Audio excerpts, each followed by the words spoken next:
Hello dear students, मैं हूं मयंक जोशी, आपका अपना एमजे सर। और जैसा कि आप जानते हैं कि इस सीरीज में हम आपको बताते हैं इंडिया के टॉप मोस्ट मेडिकल कॉलेजेस के बारे में। तो इंडिया के टॉप मोस्ट मेडिकल कॉलेज जिनमें आप नीट 2023 के थ्रू एडमिशन लेना चाहते हैं, उस क्रम में आज नंबर है IMS BHU का, जिसमें हम बताएंगे आज फीस, कट ऑफ और रैंक के बारे में, जिस रैंक पर आपको एडमिशन मिल सकता है इन कॉलेजेस के अंदर। तो IMS BHU इतना इंपॉर्टेंट कॉलेज क्यों है? क्योंकि सबसे बेहतरीन बात है कि इस कॉलेज में जो है, जब पेशेंट्स होते हैं उनसे फीस नहीं ली जाती। इसमें सुपर स्पेशलिटी है, इसमें ट्रॉमा सेंटर है, और आप जानते हैं यहाँ पर जो OPD है वो कितनी बड़ी है। लगभग 5 लाख पेशेंट्स डेली यहाँ विजिट करते हैं। तो अगर आप यहाँ से अपना जो है वो कोर्स पूरा करते हैं MBBS का, तो आपके पास बहुत अपॉर्चुनिटी होती है सीखने की। ट्रॉमा सेंटर है, सुपर स्पेशलिटी है, तो आपको हर प्रकार का जो पेशेंट है वो देखने को मिलता है, और आप जो है यहाँ से एक बहुत ही स्किल्ड डॉक्टर बन के निकलते हैं। एज वेल एज इसकी रिकॉग्नाइजेशन है, क्योंकि IMS BHU की बहुत रिकॉग्नाइजेशन है। तो इसलिए जब आप यहाँ से अपना MBBS कंप्लीट करते हैं और आप कहीं पर भी प्रैक्टिस करते हैं, तो आपको इसकी रिकॉग्नाइजेशन मिलती है, मतलब आपको एक अच्छा डॉक्टर माना जाता है। तो आपके लिए ये एक बहुत अच्छी चॉइस है। आज हम इसके बारे में पूरी जानकारी प्राप्त करेंगे, और ये सभी बच्चों के बहुत काम की है, खास करके उन बच्चों की जो नीट 2022 में जो है वो सफल हो गए हैं। उनको मेरी तरफ से बहुत शुभकामनाएं हैं। लेकिन अगर आप में से कुछ बच्चे ऐसे भी हैं जो कि नीट 2022 में सफल नहीं हो पाए हैं, और उन्होंने मान लिया है और ठान लिया है कि उनको नीट 2023 में करके दिखाना है, तो ऐसे बच्चों के लिए हमने स्टार्ट किया है सक्षम बैच। देखिए, सक्षम बैच जो चालू हो रहा है हमारा 15 सितंबर से हमारे अपने प्लेटफॉर्म पर, जिसका नाम है बियॉन्ड इक्वेशंस। ये जो बैच है वो इतना महत्वपूर्ण क्यों है? क्योंकि देखिए, अगर आपका सिलेक्शन जो है वो नहीं होने का कारण या उसमें रुकावट होने का कारण फिजिक्स है, तो आपको समझना होगा कि फिजिक्स की वजह से आपका सिलेक्शन क्यों नहीं हो पा रहा। आपकी बायोलॉजी में मार्क्स आ जाते हैं, आपकी केमिस्ट्री में मार्क्स आ जाते हैं, आपके फिजिक्स में क्यों नहीं आ पा रहे? इसलिए नहीं आ पा रहा है क्योंकि फिजिक्स में विजुअलाइजेशन का प्रॉब्लम है।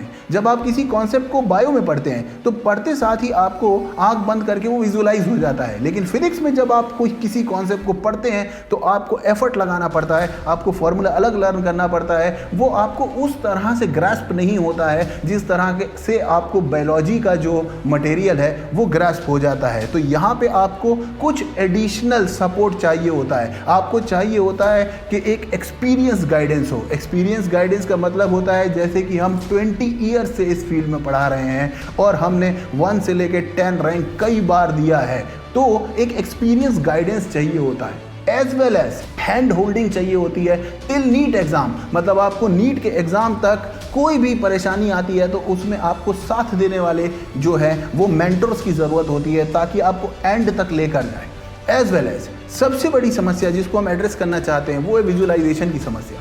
विजुअलाइजेशन की समस्या ये है कि कौन से पढ़ के विजुअलाइज नहीं होता है। सवाल लगाते समय ये समझ नहीं आता है कि कौन सा फॉर्मूला अप्लाई करें, क्योंकि मेन प्रॉब्लम ये है कि हम कनेक्ट नहीं कर पा रहे। डे टू डे लाइफ से जो एग्जांपल्स हैं उनसे कनेक्ट नहीं कर पा रहे, तो हम सोच नहीं पा रहे क्योंकि हमें दिखा नहीं। इस समस्या को दूर करने के लिए फिजिक्स का जितना भी नॉन इंटीग्रेटिव पार्ट है, इस बैच में जब आप एनरोल करते हैं तो आपको उसके प्रॉपर हर एक लेक्चर में आपको देखने को मिलेगा कि जो भी नॉन इंटीग्रेटिव पार्ट है उसके प्रॉपर एनिमेशन है। आपके पास एक एट पार लेवल का स्टडी मटेरियल है, और ऐसा स्टडी मटेरियल है जो कि tested and tried study material है लास्ट 20 ईयर से, जिससे रैंक प्रोड्यूस हो रही है। आपके पास आर्टिकल्स होते हैं, आपके पास DPPs होती हैं, उनके सॉल्यूशंस होते हैं, वीडियो सॉल्यूशन होते हैं, टेक्स्ट सॉल्यूशन होते हैं। एक एक क्वेश्चन पर डिटेल में बात की जाती है। एज वेल एज आपके पीरियोडिक टेस्ट होते हैं, क्विज होते हैं, और हर क्विज का जो है वो आपको टेक्स्ट सॉल्यूशन भी मिलता है और आपको उसका वीडियो सॉल्यूशन भी डिस्कस किया जाता है। मतलब आपके पास कंटेंट की कोई कमी नहीं होती है। पर जैसे ही हम बोलते हैं कि यहाँ पर जो है हम एनिमेट करके पढ़ा रहे हैं, एनिमेशन है हमारे पास, तो एनिमेशन जब हम तैयार करवाते हैं तो बच्चे को लगता है कि यार ये तो काफ़ी महंगा कोर्स होगा। क्यों? क्योंकि सभी जानते हैं कि 5 सेकंड के एनिमेशन की भी कॉस्ट जो होती है वो बहुत ज़्यादा होती है। इसलिए वो कभी कभी तो कुछ हज़ारों में, कुछ लाखों में भी होती है। लेकिन हमारा सपना है कि एजुकेशन एकदम क्वालिटी वाली होनी चाहिए और वो अफोर्डेबल होनी चाहिए, है ना। ऐसा नहीं कि सिर्फ एजुकेशन को अफोर्डेबल बनाने के चक्कर में क्वालिटी को पाताल में पहुंचा दिया। तो क्वालिटी तो अपनी जगह होना ही चाहिए, वो एकदम सही लेवल की होनी चाहिए और अफोर्डेबल कॉस्ट में होना चाहिए। तो ये जो हमने करके दिया है वो हमने सक्षम बैच में करके दिया है, जिसकी पूरे साल की फीस है केवल 5000 रुपीज़, और इसमें आपको ये सब कुछ मिलने वाला है जो मैंने आपको बताया है। तो ये कोई भी अफोर्ड कर सकता है और ये बहुत ही जोरदार जो है वो आपके लिए कोर्स हो सकता है। अगर आप फिजिक्स में जो है वो परेशान हैं, फिजिक्स में आप विजुलाइज नहीं कर पाते हैं, तो आपके लिए ये गजब का कोर्स हो सकता है, क्योंकि हम बनाएंगे आपको फिजिक्स में सक्षम और आप लहराएंगे नीट में अपना परचम। लेकिन अगर आप केवल आप फिजिक्स में आप एक एट पार लेवल के नंबर ले आते हैं और आपको केवल टेस्टिंग की ज़रूरत है, तो उसके लिए हमने आपके लिए स्टार्ट किया एक बहुत ही रेवोल्यूशनरी बैच जो है आज़ाद बैच। ये आज़ाद बैच जो है ये बहुत ही रेवोल्यूशनरी बैच है। इसमें जो एनरोलमेंट्स हैं वो अभी फिर से ओपन हुए हैं। पहले एक बड़े लेवल पे इसको ओपन किया गया था, फिर हमने इसके जो रजिस्ट्रेशंस हैं वो क्लोज़ कर दिए थे क्योंकि इनफ्लो बहुत ज़्यादा आ रहा था। तो हमने इसके जो रजिस्ट्रेशन है वो क्लोज़ कर दिए थे। अभी इसको दोबारा से रीओपन किया गया है और आप इस बैच में एनरोल कर सकते हैं। इस बैच में आपको क्या मिलता है? इस बैच में आपको मिलता है वीकली टेस्ट, डेली टारगेट, और टारगेट को हम रिव्यू करते हैं। जब वो टेस्ट हो जाता है तो उस टेस्ट में आए हुए क्वेश्चन जो कि आपके एनसीईआरटी बेस्ड और नीट के न्यू पैटर्न पर बनाए गए सारे टेस्ट होते हैं, तो उनके बारे में आपके साथ बातचीत की जाती है कि टेस्ट में ये क्वेश्चन क्यों आया, इस क्वेश्चन से क्या फ़ायदा है, इस क्वेश्चन का कॉन्सेप्ट क्या है। ये सारी चीज़ें इस बैच में आपको मिलती है और केवल 499 रुपीज़ इसका प्राइस है। और इसमें और भी बहुत कुछ है जो कि आप प्लेटफॉर्म पर जाकर सर्च करेंगे तो आपको मिल जाएगा। अब आते हैं मुद्दे की बात पर। हम बात कर रहे थे IMS BHU के बारे में, और IMS BHU जो स्टेब्लिश हुआ था 1960 में, और it has one of the largest OPD in India. इसके पास जो है वो एक बहुत बड़ी OPD है। आप यहाँ पर पढ़कर बहुत ही स्किल्ड डॉक्टर बन सकते हैं, जैसा कि मैंने आपको पहले बताया। और ये BHU का एक पार्ट है, तो ये गजब की फैसिलिटीज़ आपको मिलती हैं। सबसे पहले बात करते हैं कि इसकी इनटेक कैपेसिटी कितनी है, माने आप पर ईयर ये कितने स्टूडेंट्स को एनरोल कर सकता है। तो यहाँ पर 100 सीट्स अवेलेबल हैं और 100 की 100 सीट्स जो नीट की काउंसलिंग है उसी से फिलअप की जाती है। मतलब आप किसी भी तरीके से इसमें और किसी तरह से प्रवेश नहीं ले सकते। आपको नीट की जो काउंसलिंग है उसको ही फेस करके यहाँ जाना पड़ेगा। 100 जो सीट्स हैं वो इस कॉलेज में अवेलेबल हैं। अब फीस की बात करें। फीस जो है वो आप थोड़ा सा ध्यान से देखिए कितनी कम फीस है। आप सोचिए केवल 27,874 यानी लगभग 28,000 रुपये फीस है, जो कि पूरे साल की फीस है। और आपको लग रहा हो अगर ये भी ज़्यादा है, तो जब आप यहाँ इंटर्नशिप करते हैं तो इंटर्नशिप में आपकी पर मंथ सैलरी होती है 85,000। तो आप समझिए 2 महीने में आपकी ये 4 साल की फीस तो वापस ही आने वाली है आपके पास, है ना। 2 महीने से भी कम समय में ही आ जाएगी।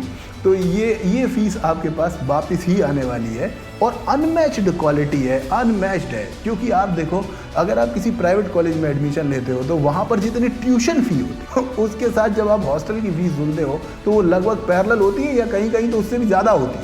अब अगर यहाँ की हॉस्टल फीस देखेंगे तो हा, ये देखिए आप 189 रुपीज़ पर मंथ। इतनी कम फीस है कि ये हाईली अफोर्डेबल कॉलेज है, और अफोर्डेबल होने के साथ साथ आपको एक बहुत अच्छा डॉक्टर बनने में मदद भी करता है। क्योंकि आप देखिए जहाँ पेशेंट्स ज़्यादा होंगे वहीं आप बहुत ज़्यादा सीख सकते हैं। तो मैं हमेशा ऐसे कॉलेजेस को प्रेफर करता हूँ।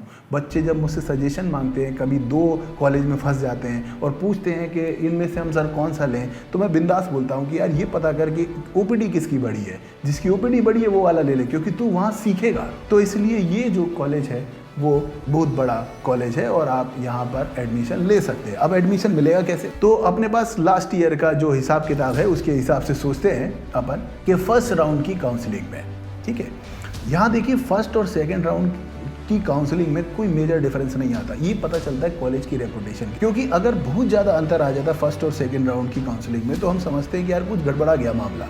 यहाँ पर सेकेंड राउंड की काउंसलिंग में भी लगभग वहीं पर हैं हम, ठीक है। तो फर्स्ट और सेकंड राउंड की काउंसलिंग जो है उसमें हम लगभग वहीं पर हैं, तो आप इसको ध्यान से देख लीजिए। सेकंड राउंड में बस लास्ट की 2 कैटेगरी में हल्का सा चेंज है, बाकी सब सेम ही है। तो देखिए आप रैंक 820 अगर आपकी AIR रैंक लास्ट ईयर होती और 681 आपके नंबर होते तो आपको जनरल कैटेगरी में ये कॉलेज मिल गया होता। EWS कैटेगरी में 672 पे, OBC में 671 पे, SC में 614 पर, ST में 574 पर, OBC में 525 पर और फिर ऐसे नीचे जाने जाए तो ST में आपके 220 पर ये कॉलेज मिल चुका है। अब देखिए आपकी सेकेंड राउंड में आप देखेंगे तो ऊपर से लास्ट की 2 कैटेगरी में मार्जिनल चेंज आया है, बाकी किसी में कोई चेंज लगभग ना के बराबर चेंज आया है। तो आप समझ सकते हैं कि ये कॉलेज की रेपुटेशन काफ़ी ज़्यादा है। तो ये उत्तर प्रदेश गवर्नमेंट के अंडर में आता है। तो आपको जब आप यहाँ एडमिशन लेते हैं तो यूपी गवर्नमेंट के साथ आपको एक बॉन्ड साइन करना होता है, जिसके तहत आप कॉलेज को बीच में लेफ़्ट नहीं कर सकते। लेकिन अगर आप अपना कोर्स कंप्लीट करने के पहले लेफ़्ट करते हैं तो आपको लगभग 3 लाख रुपए का फ़ाइन देना होता है। तो ऐसी ही ज़ोरदार इन्फॉर्मेशन हम आपके लिए लाते रहते हैं। तो आज ही जो है वो सब्सक्राइब कीजिए मेरे चैनल को, ताकि आगे भी आपको इस तरह की इन्फॉर्मेशन मिलती रहे। और अगर आप ये सारी PPTs चाहते हैं कि आपको मिल जाएं तो उसके लिए आप लोग मेरा टेलीग्राम चैनल @theMJ Sir उसको भी ज्वाइन कर सकते हैं। मिलते हैं अगले वीडियो में, तब तक के लिए जय हिंद, जय भारत।